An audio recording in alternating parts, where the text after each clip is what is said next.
Hey there, today we're going to talk a little bit about dyslexia. These are the instructors in this presentation. Did you know that dyslexia is the largest learning disability? That's not any good. We're going to learn some important things about dyslexia in this presentation. We're going to show you some basics of dyslexia and very good teaching methods for dealing with students with dyslexia, which should help turn a challenging situation into a positive one for the teacher and the student. Let's start off logically. Let's define dyslexia. The Dyslexia Handbook from the Texas Education Agency officially defines dyslexia as all the text to the left. Feel free to pause and read it. I'll stick to the highlights. But basically, dyslexia means reading and writing difficulty based off of neurological misfires. That could mean any of the following examples that a student would find difficult: associating sounds with letters and letters with sounds, confusion when pronouncing words and phrases like lawnmower and lawnlower, and the following four areas. This is not an all-inclusive list, but it does cover a large portion of dyslexia examples. Be on the lookout if you're seeing any of these examples while in your classroom.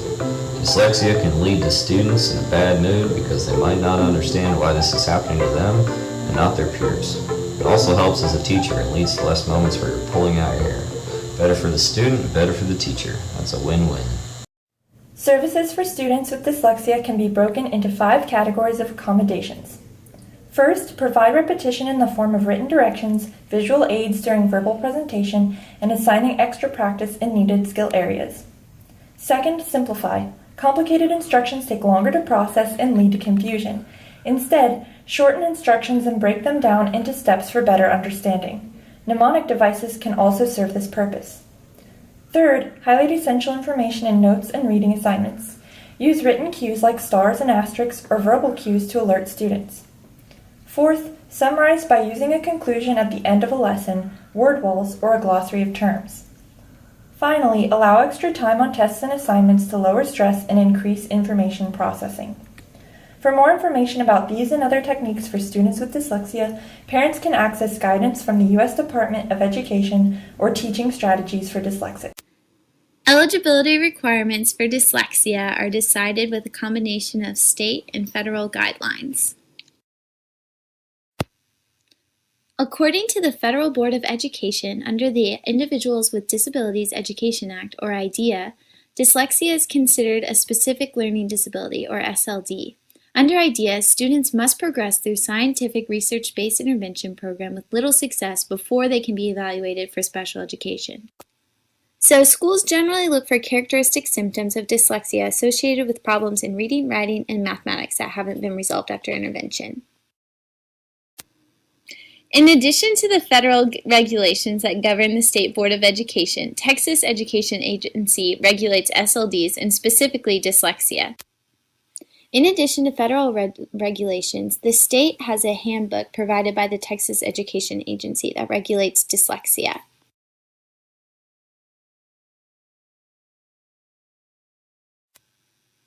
The correct answer is false. Like we mentioned earlier, dyslexia does not affect the general intelligence of a person. Hello again, I hope you enjoyed our brief segment on dyslexia. We're now going to go over a few research-based interventions brought to you by different presenters, as well as a special guest star at the end of the video. Hi, my name is Courtney Fields, and I'm doing the part of the presentation on direct instruction for dyslexic learners. So direct instruction is a highly structured approach to delivering instruction. It's a method where teachers can provide clear and concise lesson objectives in the classroom. And so one example of giving direct instruction would be what I'm doing right now, where I have a presentation and I'm delivering it to you with specific material. Dyslexic students specifically benefit from direct instruction in things like phonemic awareness or phonics, sounding out words, spelling, and reading comprehension strategies. An example of giving direct instruction for, let's say, phonemic awareness for students with dyslexia would be a teacher can model it first. And so as a teacher, I could say, what is the first sound in the word van? And the first sound in the word van is v, and say that to the class. And then say, what is the last sound in the word hat? And then say, the last sound in the word hat is t. And then the teacher could go further and have the class interact on this round. So then she could say, what is the first sound in the word ring? And then ask the class to answer as a whole, and the class could say, And then what is the last sound in the word pale? And the class could say, oh. And then lastly, she can do a round where it would be individual instruction or individual instruction for the direct instruction. And so that would be where the teacher can still be standing at the front controlling the classroom and ask the class to raise their hand and tell them an example of something in the room that starts with the same sound as purple. And so an example for that would be a student raising their hand and saying pencil, and the teacher can keep going and ask about grape or napkin and have students respond with words that start with a G or N sound. And then another way for a teacher to be effective for dyslexic students is to be a continual learner, and so to be using resources to further their knowledge about how to intervene on problems that students are having. And so one way to do that is with dyslexiamaterials.com. And on this website, as you can see right here, there's some remedial resources that are organized by subject, and then there's also advice for teachers as well as free resources which would have videos or webinars or advice that teachers can go to get some extra support. And then another website for parents would be understood.com, and so teachers can also help out parents by giving them this website, which kind of has how to interact with schools, friends, and then also just things, general family advice with managing everyday challenges that a student with dyslexia might have. Thank you very much. That's my presentation on direct instruction. Top, then we're engaging that tactile. So when we talk about multisensory instruction, we want all those multiple pathways engaged simultaneously at the same time. Not that we do a visual activity in the morning and we're going to do an auditory activity in the afternoon and then we're going to do some kinesthetic thing. We want all of those pathways engaged simultaneously. So if the student is saying, they're engaging the mouth, we could have them trace it on the table. Is that visual if we have them trace it? If we have them repeat the sound and go, are we engaging the kinesthetic movement of the mouth and the hand? So we've got visual, auditory, kinesthetic, and tactile all at the same time.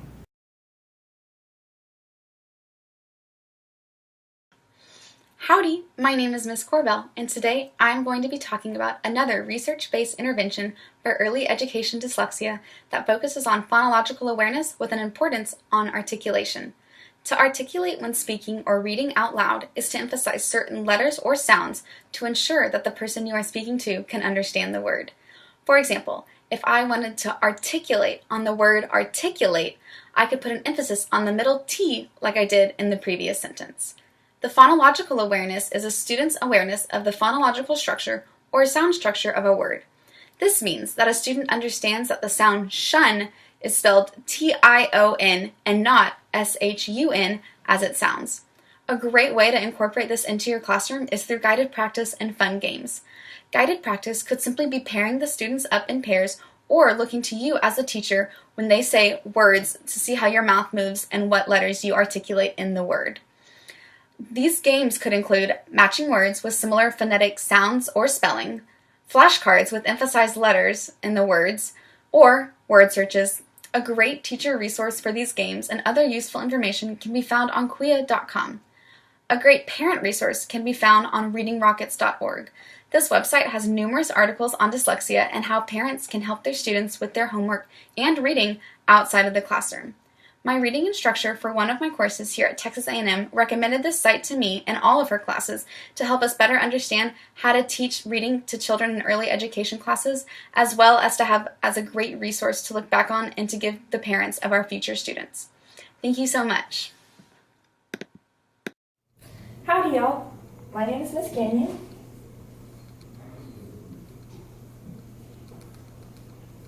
And today I want to talk to you about the Orton-Gillingham approach, which is an intervention, research-based intervention for students with dyslexia.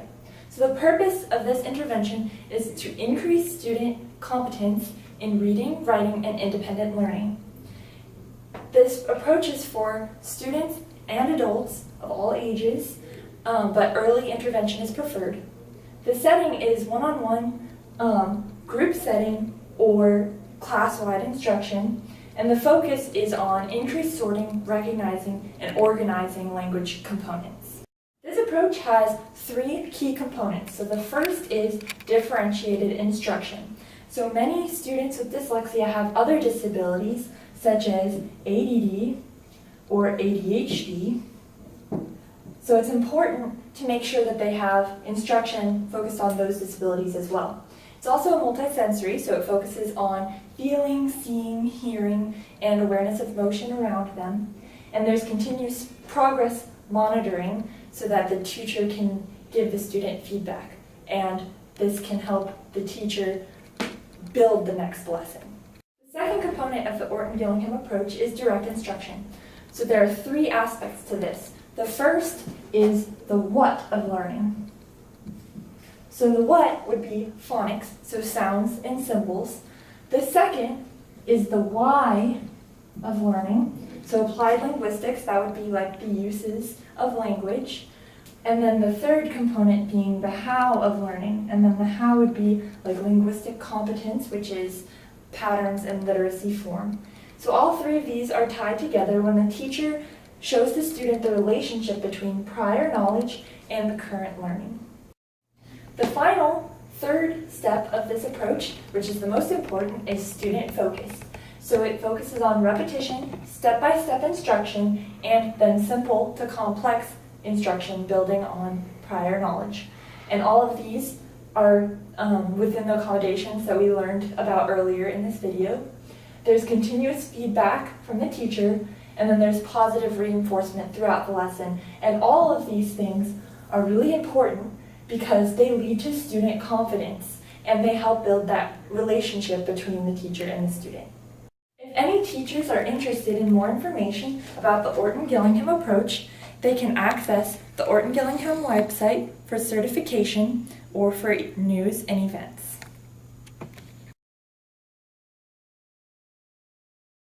Your screen, put it on top. You're going to trace it with your fingers 3 times. Ready, go. K, N, O, W, K, N, O, W, no. K, N, O, W, no. Was that 3 times? Yeah. Okay. Now put your screen underneath. Take your red crayon, trace it. K, N, O, W, no.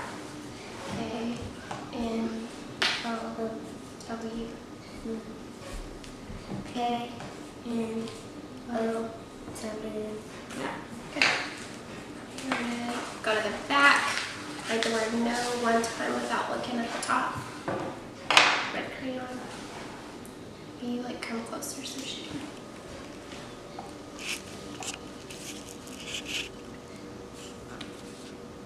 Good.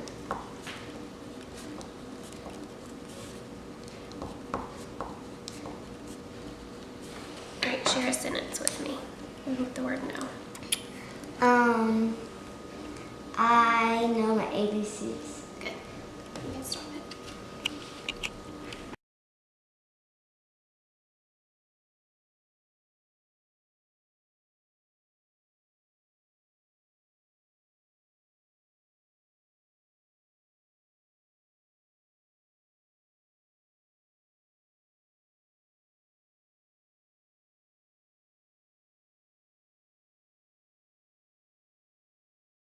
Howdy, I am Mr. Brunner. I'm going to be talking to you about information communication and technologies, known as ICT for short. And what it is it's a research-based intervention for teachers specifically designed for students with reading disabilities, specifically dyslexia.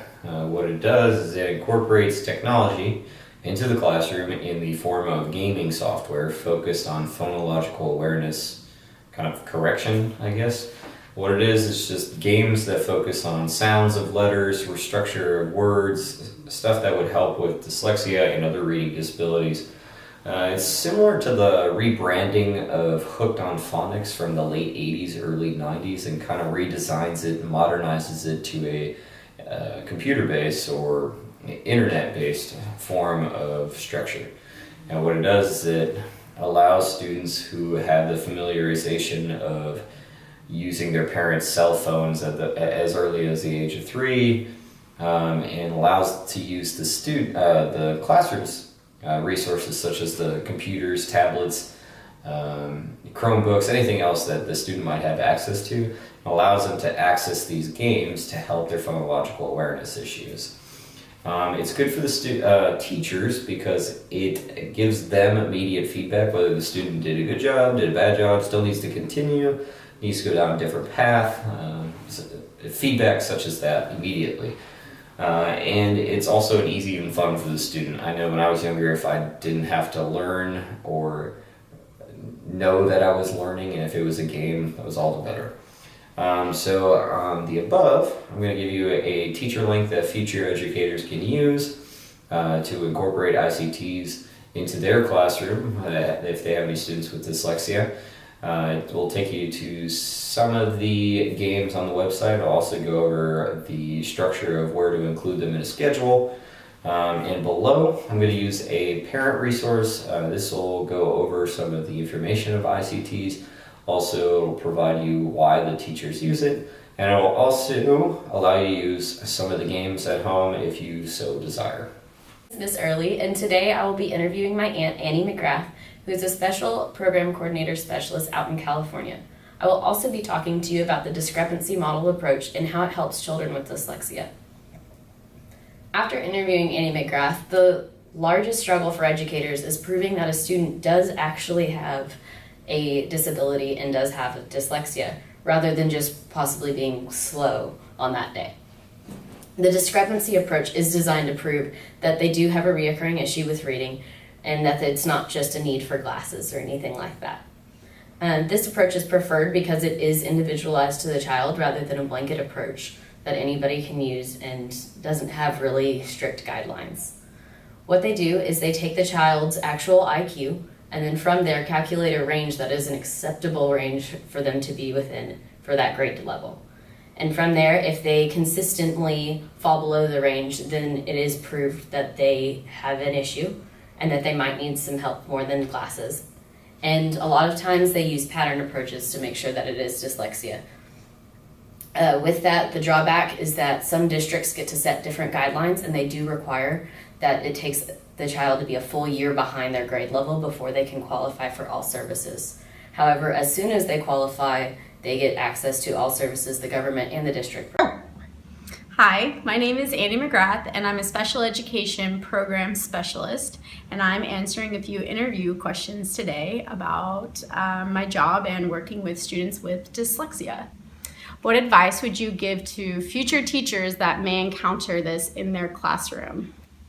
Well, just like any disability, if you've met one child with dyslexia, you've met one child with dyslexia. So I think my biggest recommendation is just to treat every child as a unique individual, and knowing that they do have this unique way of thinking can help you to a certain extent, and can give you some approaches like Orson Gillingham to help the child with their learning.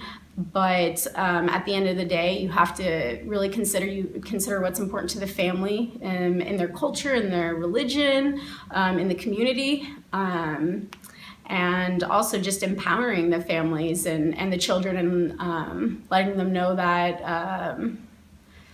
that they can do anything they want. One of my favorite lessons to do is about famous people who have learning disabilities, and it's really a cool lesson to give kids, and they get really amped about it. There's actors, there's professional sports players. I know in the Bay Area where I teach, a big one was Gavin Newsom, who was the San Francisco mayor and has been very open about his struggles with learning disabilities. So I think just letting kids know what works for them and what helps them, and letting them know that they can still succeed.